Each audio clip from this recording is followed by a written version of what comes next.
With us is Mark Dudo, who's got a very interesting 1977 Alpine. Tell us a little bit about the car and its background, mate.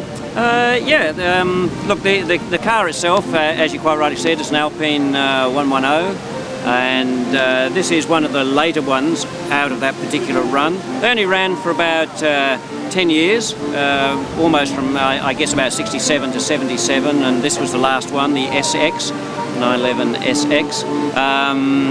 It was probably not the most powerful of them, but there were more powerful ones. But at this stage, they were just kind of detuning them, I think, at that point. And why Renault rather than Peugeot or another French car? Oh, I've always had Renaults. Ever since I was a young bloke, I suppose. You know, I've gone through the 8s, the 10s, and all those sorts of things, and used to rally an 8 Gordini many years ago in the late 60s, early 70s, and so of course the passion never stopped, I guess.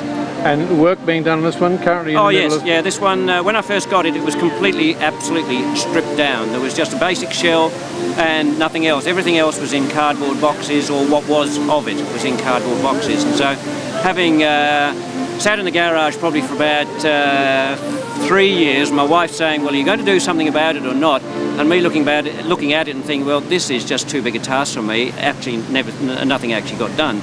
So this year, it was a do or die. So in January 1, that was my New Year's resolution, and I started. And actually, I tell you what, it's been a fascinating journey so far. It's just trying to, you know, work out what goes in this particular hole, or what part goes in there, and so forth.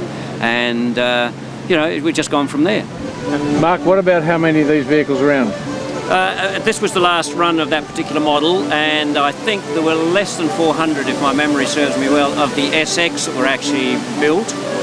In total, in the 10 years that they were actually made, the complete model run, I think there was less than, I think it was about 7,000 from memory. I'm not exactly sure on that, but I think it was around about the 7,000. So not very many, and I guess in that instance makes it you know, quite a good little car as a collector's item. Did we mention Morris Davin? Morris, yes, I met Morris, and unfortunately his car isn't in Perth at the moment. He actually sold it and has now gone to the eastern states, so hopefully it's found a good home. He was very passionate about his cars, and he had that one for a fair while, and I must admit I learned a lot off him with regards to restoring of this particular one, because, you know, if somebody's already had that information and had gone through it, they can save you a lot of heartache, and you know, put you in the right direction, especially with websites. And that's the amazing thing nowadays, that you know, you can look and find things in France that you didn't think were available at a price, of course, but you know, hey, if you want them, then you've got to get them. With these cars, we all aim at rebuilding a perfect car, but how about concours for yourself? No, I probably go along a slightly different direction. I actually want to use this one, and I want to use it in historical rallies.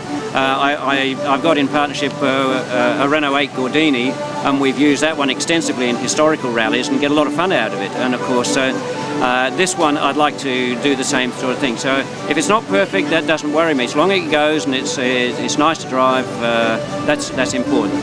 Look, I think there's two different looks on that one. You either do it so that it's totally better than how it came out of the factory, and then let people enjoy it, or you enjoy it yourself. I'm not saying one's right or one's wrong. It's, you know, just two different approaches. So down the track a little, we can look forward to waving to you in the traffic. You sure can. Well, I hope you can. Well, many thanks. No worries at all, and thank you very much indeed for speaking to me. Pleasure. Ciao.